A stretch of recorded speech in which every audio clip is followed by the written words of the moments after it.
La taxe foncière va-t-elle augmenter cette année? L'équipe municipale a fait un choix fort. Cette année encore, nous n'augmenterons pas la part communale de la taxe foncière. En revanche, l'État augmente la base de 3,9%. Qu'ils habitent à Coutras, à Bordeaux ou à Paris, les propriétaires verront ainsi leur taxe foncière grimper de 3,9% minimum. Ainsi, pour répondre à votre question, oui, la taxe foncière va augmenter cette année, mais pas sur décision de la commune. Depuis notre arrivée en 2014, nous avons assaini puis consolidé les finances de la commune. Cette bonne gestion nous permet d'être ambitieux en votant cette année le budget le plus important de la commune à hauteur de 22 millions d'euros. Un budget record qui, vous l'avez compris, a été voté sans augmentation de la part communale de la taxe foncière.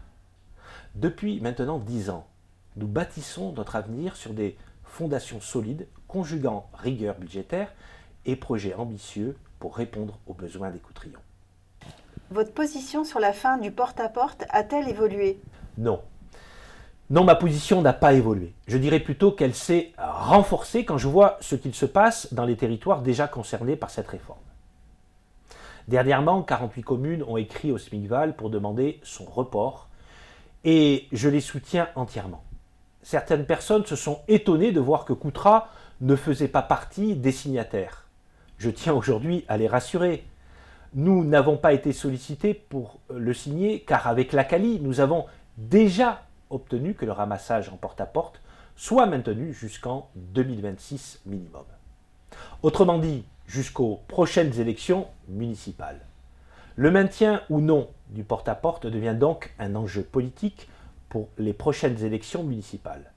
Chaque candidat devra ainsi prendre une position claire et la défendre devant les électeurs. Pour ma part, elle est assez claire. Je suis et je resterai foncièrement opposé à cette réforme, et ce, pour des raisons écologiques, économiques et sociales. La situation du sans domicile fixe au Sulé devient problématique, notamment pour des raisons d'hygiène. Quel est le rôle de la commune dans ce cas précis? Voilà une question très intéressante car il existe beaucoup de fantasmes sur le rôle du maire dans cette situation. Je vais donc en profiter pour clarifier certains points. Tout d'abord, il faut savoir que nous avons tout essayé pour aider cette personne. Cela ne se voit peut-être pas, mais nous l'avons fait. Les agents du CCS et les associations humanitaires sont allés à sa rencontre à de nombreuses reprises, mais il refuse d'être accompagné. Étant une personne majeure, nous ne pouvons pas l'obliger à accepter notre aide. Au regard de la détérioration de son état physique et mental, nous avons donc effectué 2 signalements au procureur de la République.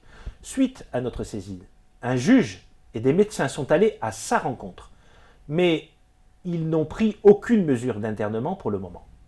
Enfin, pour des raisons d'hygiène, nous venons de prendre un arrêté interdisant toute occupation illégale de l'espace public. Une interdiction qui sera sanctionnée d'une amende en cas de non-respect. Voilà où s'arrête notre champ d'intervention. Pour le reste, c'est au préfet et donc à l'État de prendre un arrêté d'expulsion s'il estime que la situation l'exige. Quand pensez-vous que les halles Justin Lucot seront prêtes? La fin des travaux est envisagée pour la fin d'année et nous avons pour objectif d'ouvrir au premier trimestre 2025. Comme vous pouvez le constater, le chantier avance bien et les halles Justin Lucot prennent forme.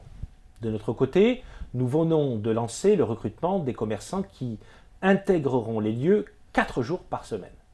Nous avons déjà reçu des candidatures prometteuses et la sélection devrait avoir lieu dans les prochaines semaines. Il en sera de même pour les gérants du café-restaurant au rez-de-chaussée et du restaurant à l'étage. Comme beaucoup de Coutrillons, je suis persuadé que ce projet sera une véritable réussite. Il contribuera à renforcer encore davantage le dynamisme de notre centre-ville.